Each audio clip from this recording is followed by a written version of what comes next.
Be honest with me. What are you more afraid of? Robots destroying humanity or a sinister one-world government enslaving us all? Well, neither sounds great, but according to legendary astrophysicist Stephen Hawking, the only way to prevent the former is with the latter. According to Hawking, artificial intelligence would grow so powerful it turns against us. It has no choice. Now, this is nothing new. Many scientists have said the same thing over the last few decades. But the man with a computerized voice, Dr. Speak and Spell, is warning that if mankind fails to forge a world government to curb the threat of a robot uprising, as well as climate change and nuclear war, we are done for. So, is the biggest of big government the answer to humanity's demise? Let me ask libertarian icon, another doctor of sorts, Dr. Ron Paul. Welcome back, Dr. Paul. Thank you, Kennedy. Good to be with you. So let's talk about this. I mean, I guess first we should address the threat of an increase in technology. Is a robot uprising something that we should fear? I would say no. I don't think so. I think we need to fear more from an uprising of too much government. That's my biggest fear, is that it's too intrusive. So if the government creates problems, you can't solve those problems by creating more government. But I think he raises a fascinating question about which way civilization is going. Yeah. Because I see the greatness of our civilization has come from more liberty, and we chose, and moved into an industrial revolution, and we developed so many things that have helped people. But he makes the point, it can go a different way. You can have nuclear power for peace, and you have nuclear power to blow up the world, but it has to do with the individual. I think we've accepted this principle that we as individuals should not use aggression against our fellow man. Yeah. But unfortunately, our governments still do, and that's where I see the problem. Yes, it is certainly a question of aggression, and that's something that Dr. Hawking brings up, because he says that there is the possibility that artificial intelligence will grow so powerful that it will naturally become aggressive. I guess it depends on your view of human nature or intelligent nature in general. So are intelligent beings implicitly good, or are they implicitly aggressive? What do you think?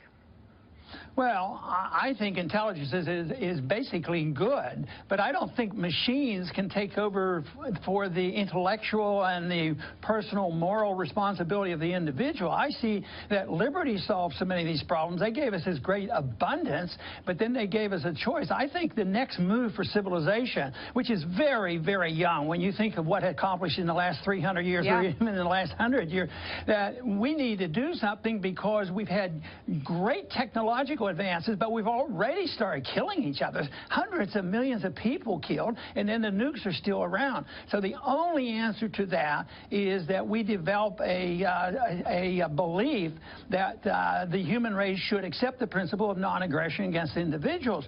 And there's a bit of that around. Most people accept that, but nobody wants to think about, well, maybe it's the government that's committing aggression. Maybe the fact that governments start all the wars that are the problems. And it's not the technology per se. It is it's the human being. It often makes me think of, guns don't kill. People kill. Yeah. And technology doesn't kill. It's the people behind it. So yes, the technology very, very dangerous. It's out there right now. It could blow up the world unless we advance to another stage where liberty brings us more non-aggression rather than solving our problems with aggression. Speaking of liberty and technology and aggression, I have to ask you, we've only got about 30 seconds left, but what is your gut telling you about the latest WikiLeaks regarding the CIA?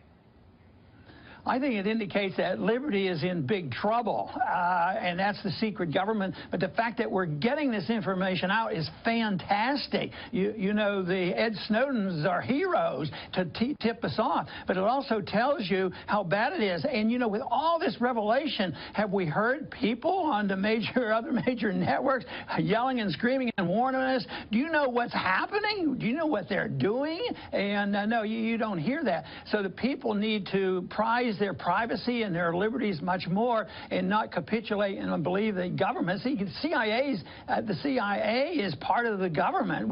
The government created this, and there were a lot of people early on, including the person who signed the bill, Truman. He said he would have never done it if he'd ever known, and that was way back that he decided it was a big mistake. That's essentially what Eisenhower said when he was leaving his post as president in his farewell address. Dr. Paul, thank you so much for having this conversation. You're welcome. I appreciate it. Always appreciate it.